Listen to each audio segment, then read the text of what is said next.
Okay, I literally just tried to film this video 3 different times and have been interrupted every single time. So I'm taking that as a sign to switch what I was gonna film about and move it to the next one. I wanna do the personal safety, especially for girls in the workplace, but that will be the next video because trying to film it now, it's just not working. So a few things. Thank you so much for the last video, for everyone who was leaving birthday wishes and saying congratulations and happy birthday and all that. I do appreciate it very much. Also everyone, I did have a good 25th birthday / week, and for anyone who is getting their CJOs, because a lot of airlines are hiring right now, congratulations. I'm so proud of you guys. I do appreciate even the snaps and the DMs that I get that say I applied for the job but I did not get it, but I'm going to continue at it and I'm going to keep watching your videos and I'm going to heavily pursue this because it's something that I do want and do aspire to be. I love that like go-getter, like I'm not gonna give up type of mentality. I respect that so much, and I feel like for the people that apply and don't necessarily get it the first time, once you do get in, you just, I don't know, like you respect it and you value it, and it means so much more to you on a different level because you've had to work harder than someone else to get it and to appreciate it. So congrats and kudos to you guys. Okay, so I'm just gonna do a story time because I feel like that would be easier to kind of discuss and sit down and chat about, since the other video I'm trying to vlog is not working. And it's I don't know, it's about crew members, like different kinds of crew members that you fly with on trips. And I'm gonna make this short, sweet, and to the point. It could be a long, drawn out 20-minute video, but I won't do that. I have been flying since, when did I start flying? June of last year, so June 2015. So when I made a year, I felt like I had kind of gotten a general consensus and idea of everything there is when it comes to who you work with. And let me say, and for anyone who is in aviation, your crew makes or breaks you. It does not matter how bad the trip was. It doesn't matter how difficult the passengers are. It does not matter how short the layover was. If your crew is good, it always trumps all. I have had trips that I had medicals, I had passengers that were just impossible. Babies screaming from the time we take off to the time that we land. Catering, I don't even know what happened. They didn't give us what we needed, things were missing, we just had to work with what we got. All kinds of situations that crew members go through. And if your crew is good, I promise you, it does not matter what's going on out in that aisle, in that plane, in the galley, we are cracking up. So I'm saying this because I recently had a trip where after the trip was over, me and my crew went out after, and I've never done that. I've only done this once. And we were junior mamas, all of us, all 4 of us, had been flying less than 2 years, but we all went out, went to the bar, got drinks, went out for pizza, all that afterwards, and it just, like that day, that trip just made me realize, you know what, this is why I appreciate this job, this is why I love what I do, because a crew gets it like passengers never will. So different types of crew members that you have. You will have people that will sit on the jump seat. Oh my gosh, just thinking about this is so funny to me. You will have people that will sit on the jump seat and literally talk your ear off. I mean, you know about their kids, their grandchildren, their divorce, all of their ex-girlfriends, their money problems, their family problems, their medical history, how much is in their 401k account, every single trip that they've ever worked, what planes they like to fly, what their favorite color is, and their favorite type of dessert. And by the end of the trip, you're just like, I really know you on a different level, and I'm not even sure that I need to know you how I do, but some people just like to overshare. You will have people that are having bad days.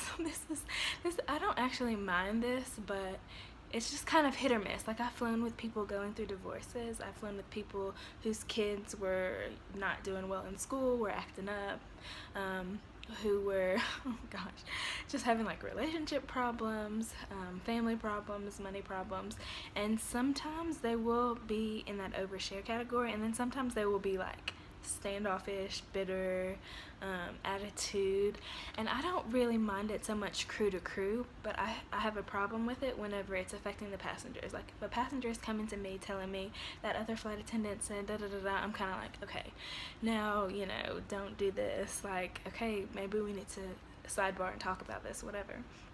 But people forget that yes, we are, like, with any customer service job, not even just being a stewardess, flight attendant, whatever, dealing with people and dealing with their emotions and their problems and everything else, it can be difficult, and we're expected to come to work every single day and have a good attitude and, you know, give, and even though you're so upset and you're so mad and you're hurt and you're frustrated that your flight was delayed and now it's pushed you back 2 more hours and now you're getting to that birthday party 2 hours late than you should have, there are just situations where there's nothing that I can do. I cannot fix a plane, I cannot, you know, control the weather, I cannot make you get to your gate on time. There's nothing that I can do. Just once you come on that plane and you ask for certain things or need my help or whatever, then that's my expertise. But there's just some things that are out of our control, and I feel like people don't take that into consideration at all. They just think, okay, well, I'm traveling and I'm on vacation and I'm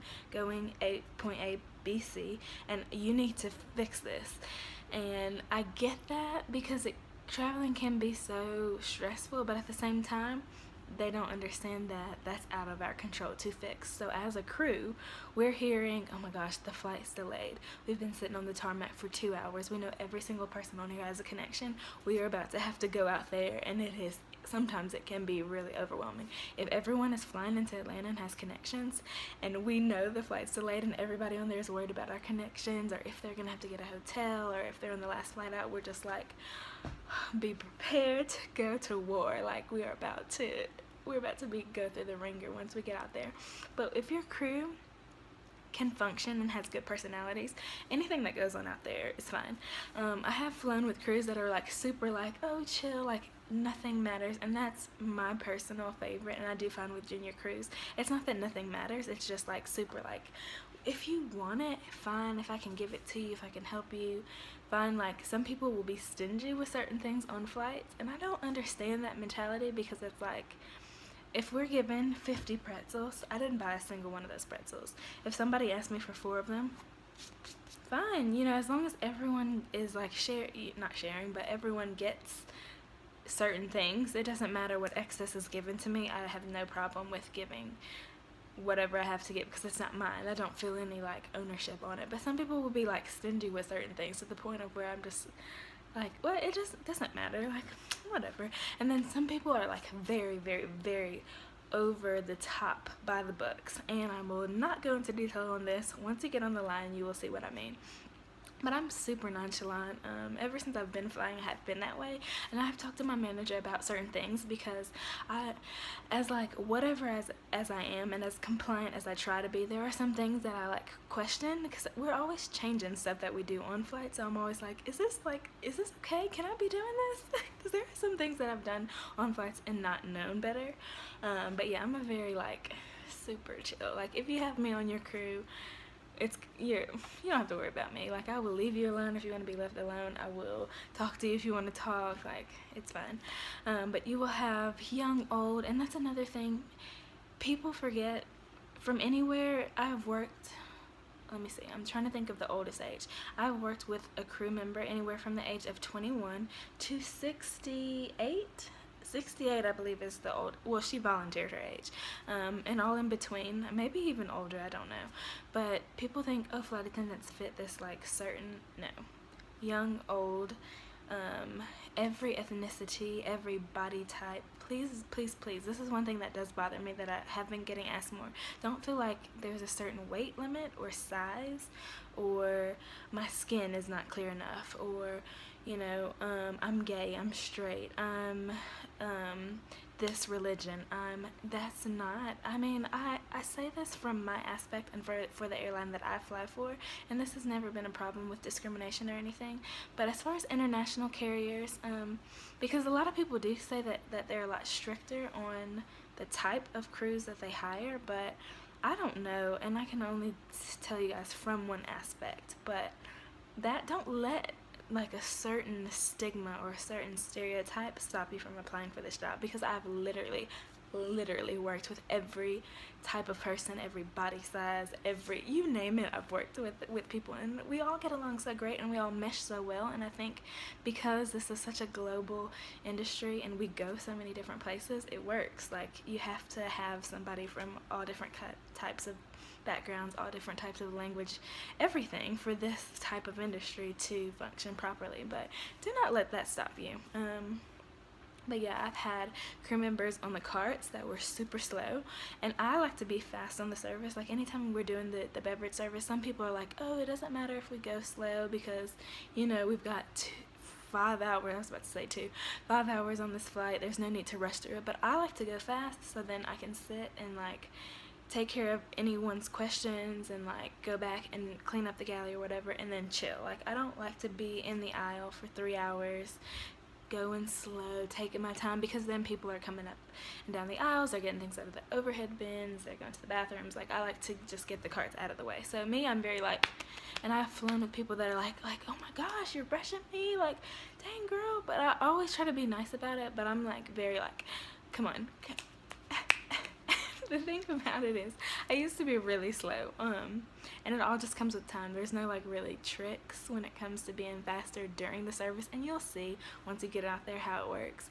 But yeah, when I flew with this one lady that told me, she was like, girl, I did half the cabin by myself, like, you got to pick up the pace. And ever since that trip, I've always gone out of my way to make sure that I get the service done fast, because now that I've flown more, when I fly with somebody who is really slow in the service, I'm just like, I've done 20 rows and you've done 3. But I will always confront someone. Like, I have no problem ever telling somebody, like, hey, like, this is bothering me. I'm not trying to be pushy, but da da da da. And usually 9 times out of 10, I've never had anyone say or get offended by anything I've told them, because I know how to go about saying things to people, usually. But let's see, what other kind of crew members? You'll have crew members that will want to hang out over the layover, and you're just like, I don't want to hang out with you, I'm gonna leave that alone. You will have crew members that you want to hang out with, that you're like, oh my gosh, and they have something going on in their life they might not have necessarily disclosed, and they just want to go to the room and deal with whatever, or go to sleep, or do their own thing. And that happened. I'm actually that crew member more times. Oh, that's so bad. But people will be like, oh, hey, do you want to come to the bar and get a drink? And I'm like, I'm just going to order my wings and stay in my room. Slam click. Like, I'm such a slam clicker. I don't know. That's not, I really try to like be more social now. But I'm just so, like, I just feel like I have to do all my YouTube stuff, and I want to do that by myself. And like family stuff, friend drama, whatever. So, yeah. I'm trying to think, what other kind of crew members? You will have creepy crew members. I've had a few okay, let me define that, because I don't want that to come off as like, creepy is not the right word. Crew members that are socially awkward, that you think, like, you try to have a conversation with them and you're just kind of like, or crew members that will tell you something and you kind of don't know what to say after. And I hate being put into awkward situations like that, where someone says something and they kind of want feedback, and you're just like, I don't even know why you told me that. Let's see, what else? I'm so sorry, I can't really edit this. I feel like it's all over the place, but this wasn't the video I was originally going to record, so I didn't really kind of have my list. I have no list or no idea of what I was going to say. I just kind of winging it. Yeah, but any questions you guys have, feel free to leave them down below. I'm getting to 15 minutes, so I do want to cut this one short. But yeah, I'm on vacation still. I am having a great time. Make sure you guys follow me on Instagram, Twitter, and Snapchat at The Ashley Banks. And I'll see you guys in the next one. Bye. Oh wait, this popcorn was in the background the whole time. Alright, bye guys.